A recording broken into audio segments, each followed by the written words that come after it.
Kwa upande wangu nilikuwa ninasikia udhibiti ubora. Kiukweli sikuwa najua vitu vingi kuhusiana na udhibiti ubora. Leo imeniwia nifike maeneo haya ambayo inapatikana ofisi ya udhibiti ubora halmashauri ya wilaya ya Manyoni. Hapa tulipo ni ofisi yetu ya udhibiti ubora halmashauri ya wilaya ya Manyoni. Tumefika ili tujue ni nini udhibiti ubora wanafanya katika halmashauri yetu. Jina langu naitwa Mwalimu Fabiola Alfred Lupokela, afisa udhibiti ubora wa shule kutoka halmashauri ya wilaya ya Manyoni. Katika ofisi yetu ya udhibiti ubora wa shule tunafanya kazi ya kutathmini shule kuanzia awali mpaka kidato cha 6.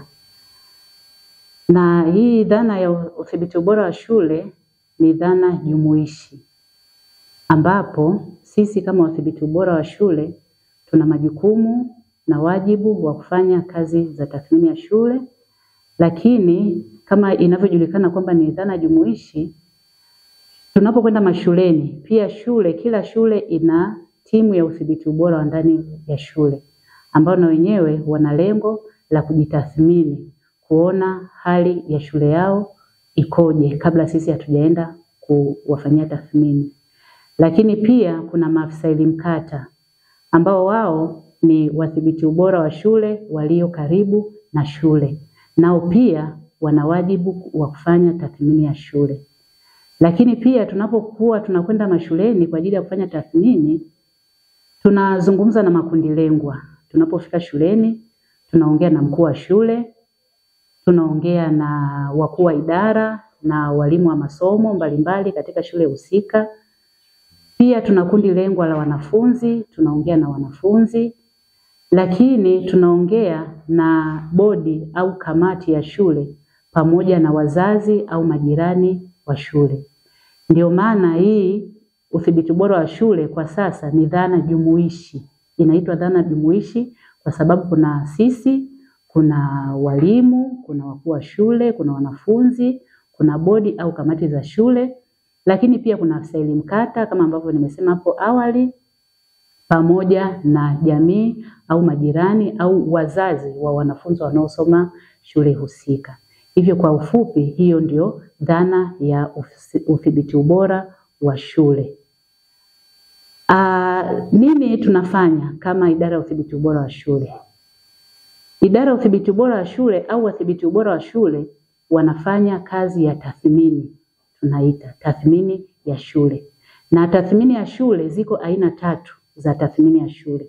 Kuna tathmini ya jumla ya shule, kuna tathmini ya ufuatiliaji pamoja na tathmini maalum. Tathmini ya jumla ya shule ni zoezi ambalo huwa timu ya udhibiti ubora wa shule tunakwenda shuleni, tunaangalia ufundishaji na ujifunzaji darasani, tunaangalia utoshelevu wa miundombinu, thamani za shule, matokeo ya wanafunzi, utoshelevu wa walimu, namna ambavyo vipindi vinafundishwa, je, idadi ya vipindi kulingana na somo husika viko sawasawa au vimepungua. Kwa hiyo tunapofanya tathmini ya jumla ya shule, tunaenda shuleni kutazama kila ambacho kinafanywa pale shuleni. Je, wanafunzi wanapata lishe? Mahusiano ya shule na jamii inayozunguka shule ikoje? Mahusiano ya walimu na wanafunzi wakoje? Nidhamu za wanafunzi zikoje? Kwa hiyo tunaangalia kila kitu ambacho kinafanyika pale shuleni. Hiyo ndio inaitwa tathmini ya jumla ya shule, ambapo tunakwenda maafisa si chini ya 3. Tunapokwenda tunagawana, kuna nyanja. Zipo nyanja 8 tunapofanya tathmini ya jumla. Kwa hiyo maafisa wote tunapokwenda shuleni tunagawana, kila afisa anakuwa na nyanja zake, lakini haya makundi lengwa kama ambavyo nimesema kuanzia mwanzoni, basi kila afisa atakuwa amepewa kundi lengwa lake. Baada ya kufanya tathmini, basi kundi tunakaa tunajumuisha kwamba shule imefanyaje. Baada ya hapo basi tunatoa mrejesho shuleni. Tunakuwa na kikao kinaitwa kikao cha mwisho cha majumuisho, ambacho hicho kikao kinatuhusisha sisi ambao tulikwenda shuleni, kinahusisha walimu, kinahusisha bodi au kamati ya shule pamoja na afisa elimu kata wa eneo husika. katika kikao kile basi tunatoa mrejesho wa yale ambayo tumeyaona katika tathmini hiyo ambayo tunakuwa tuliifanya hapo shuleni. Baada ya tathmini hiyo ya jumla, shule inaweza ikafanyiwa tena tathmini ya ufuatiliaji kulingana na kile ambacho shule imepata. Kwa sababu tunakuja tunaipima shule. Tunasema kwa tathmini ya jumla tulioifanya, shule imepata nini? Imepata vizuri sana, imepata vizuri, imepata inaridhisha au imepata dhaifu. Hivyo basi, shule ambayo itakuwa imeangukia kwenye inaridhisha au dhaifu itatakiwa kufanyiwa tathmini ya ufuatiliaji ndani ya siku 60, yani miezi 2. Kuona kama yale ambayo mmeyashauri, je, wamefanikiwa kuyaboresha kwa kiasi gani. Kwa hiyo ndio kuna hiyo tathmini ya pili sasa ambayo inajulikana tathmini ya ufuatiliaji ya shule. Baada ya kufanya tathmini ya ufuatiliaji ya shule, tunakwenda kufuatilia vile ambavyo havikuwa sawasawa katika tathmini ya jumla. Kwa hiyo hata walimu darasani tunakwenda kuwaangalia walimu wale ambao kwenye tathmini ya jumla ilionekana ufundishaji wao darasani haukuwa wa kuridhisha. Lakini kwa wale ambao ufundishaji wao ulikuwa kuridhisha, hatuna haja kuwarudia tena kuwatazama. Hiyo ndio inaitwa tathmini ya ufuatiliaji wa shule. Baada ya tathmini ya ufuatiliaji wa shule, kuna tathmini maalum. Hiyo ndio aina ya 3 ya tathmini za shule. Inaitwa tathmini maalum. Hii tathmini maalum inaweza ikawa aidha ya usajili au maalumu nyingine kama tuhuma na nyinginezo. Tathmini ya usajili ni pale ambapo mwenye shule, kwa shule za serikali ni mkurugenzi na kwa shule za binafsi ni wahusika wenye shule, aidha za mashirika ya dini au za watu binafsi. Kwa hiyo mwenye shule kama ameandaa mazingira ambayo anataka kuanzisha shule, anatuandikia barua kuomba twende tukaikague shule yake, tuone kama inakidhi vigezo vya kusajiliwa.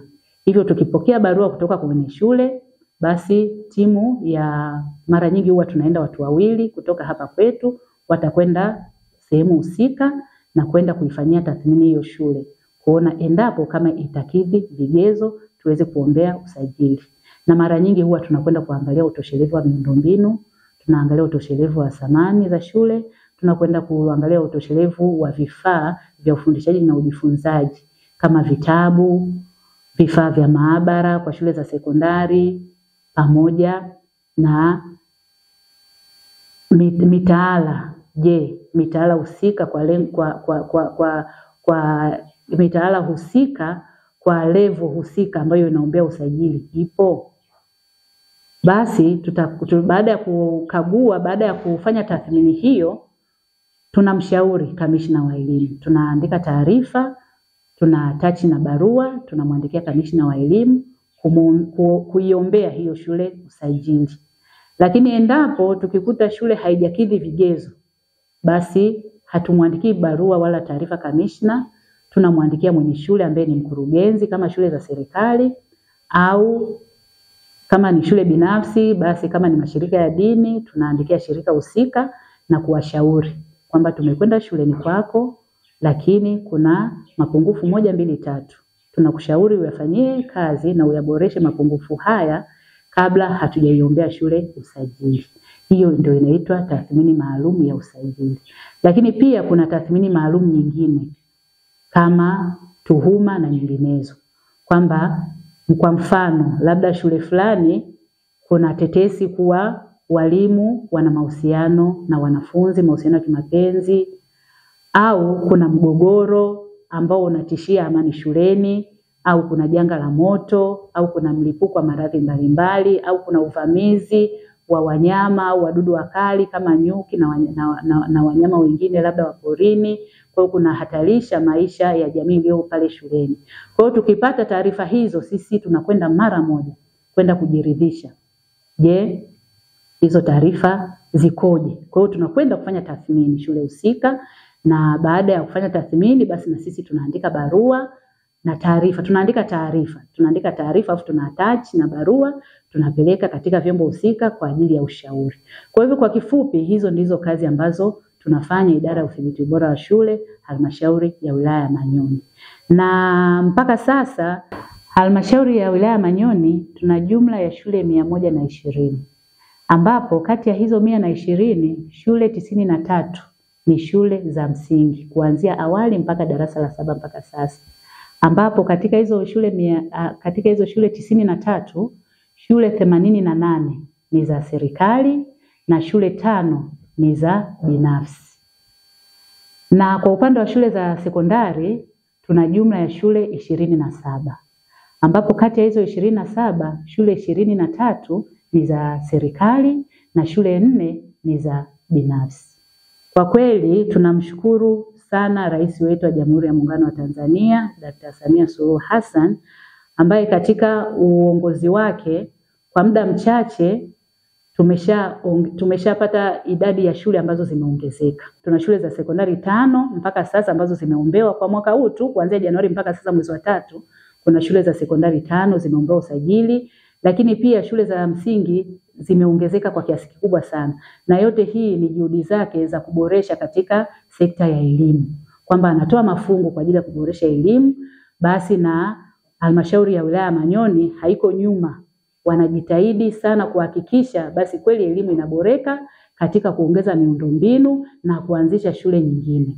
Kwa hiyo kwa ufupi tunatoa pongezi zetu za dhati kwa serikali yetu ya Jamhuri ya Muungano wa Tanzania chini ya rais wetu, lakini pia tunampongeza mkurugenzi wetu wa halmashauri ya Manyoni, tunampongeza pia mkuu wa wilaya yetu, maana wako bega kwa bega na sisi katika kuturahisishia kutimiza majukumu yetu. Na hata pale, ndugu watangazaji, ambapo tunakosa vyombo vya usafiri, basi tukipiga hodi kwa mkurugenzi na kumuomba vyombo vya usafiri kwa ajili ya kuwezesha kazi zetu, yuko mwepesi sana kutusaidia. Kwa hiyo tunapeleka sana pongezi kwake. Na tunamshukuru Mungu kwa kweli, tunaishukuru pia sana idara yetu ya udhibiti ubora wa shule. Tunamshukuru waziri wetu wa elimu Profesa Mkenda pamoja na mkurugenzi wetu Mr. Simbeye, ambao wanajitahidi sana kuhakikisha wanatutengenezea mazingira rafiki kabisa ya kufanya kazi. Kwa mfano kwa mwaka huu tangu tuanze tumeshapokea OC ya mwezi Januari ambayo imetuwezesha kufanya tathmini katika shule kadhaa, lakini pia tumeshapokea OC ya mwezi Februari ambayo imetuwezesha kufanya huduma nyingine za idara kama kulipa watumishi mwega, ulinzi, usafi pamoja na kulipia umeme na maji. Kwa hiyo tunawashukuru sana viongozi wetu wa elimu kuanzia waziri wetu mpaka viongozi wetu katika idara yetu, wanatusaidia na kutuwezesha kwa namna ya pekee sana. Lakini pia idara ya udhibiti ubora wa shule Manyoni hatukuwa na gari takribani kwa mwaka mmoja sasa, lakini tunashukuru waziri wetu pamoja na mkurugenzi wetu, tarehe 14 mwezi wa 3 nasi halmashauri ya wilaya Manyoni tumepokea gari yetu ambayo inatusaidia katika kurahisisha utendaji kazi wetu. Kwa hiyo kwa kifupi hayo ndio ambayo halmashauri ya wilaya Manyoni idara ya udhibiti ubora wa shule tunayatekeleza. Katika halmashauri yetu ya Manyoni tumefanya tathmini 3. Tathmini moja ni tathmini ya jumla ambayo tumefanya shule 9. Lakini vile vile tumefanya tathmini ya ufuatiliaji ambayo tumefanya shule 7. Lakini tumefanya katika ile tathmini ya usajili ambayo katika tathmini ya usajili tumefanikiwa kufanya shule 9. Katika zile shule 9, shule 2 zimekidhi vigezo ambayo ni Ziale iko kata ya Makanda na Itetema iko kata ya Chikola. Lakini kuna shule ambazo ziko kama 3 hivi ambazo zenyewe ziko katika hali ya kusajiliwa. Bado kuna vigezo tu vidogo ambavyo bado havijakidhi. Hizo shule ni National ambayo iko Manyoni, kata ya Manyoni, alafu kuna shule ya Umoja ambayo iko Manyoni, alafu kuna shule ya Matoli sekondari. Hizo shule hivi karibuni zinaweza kupata usajili. Lakini kuna shule ambazo bado hazijakidhi vigezo na tumeshamwambia mwenye shule ambaye ni mkurugenzi ili aweze kufanya haraka iwezekanavyo ili nazo ziweze kusajiliwa. Shule hiyo ni Lusilile ambayo itakuwa ni shule ya amali ambayo iko kata ya Kitinku. Alafu kuna shule ambazo na zenyewe zinaombewa advance. kuna shule ya Kinangali ambayo iko kata ya Kinangali, alafu kuna shule ya Kizigo ambayo iko kata ya Chikola, na kuna shule ya Manyoni ambayo iko kata ya Manyoni. Lakini kuna shule ambayo tunatarajia na yenyewe kikizi vigezo, yenyewe itachukua wanafunzi wa olevu ambao iko katika kata ya Manyoni ambayo inaitwa Matoli. Kwa hiyo mpaka sasa shule ambazo tayari zimeshapata usajili kama tulisema awali ni shule mbili, na zile zingine zitakapokizi vigezo basi tutaweza kusajili. Kwa hiyo tunamshukuru sana Rais wetu Dr. Samia Suluhu Hassan kwa kutuwezesha sisi wadhibiti ubora hasa kufuatilia shule ambazo ziko mbali kwa ajili ya kuzifanyia usajili. Na tunaomba aendelee na moyo huo, lakini vile vile mkurugenzi wa halmashauri na mkuu wa wilaya pamoja na mheshimiwa mbunge nao wapo karibu sana kutusaidia katika pale ambapo kuna shida kidogo kwa jamii sasa katika kuchangia maendeleo yao hasa katika ujenzi ili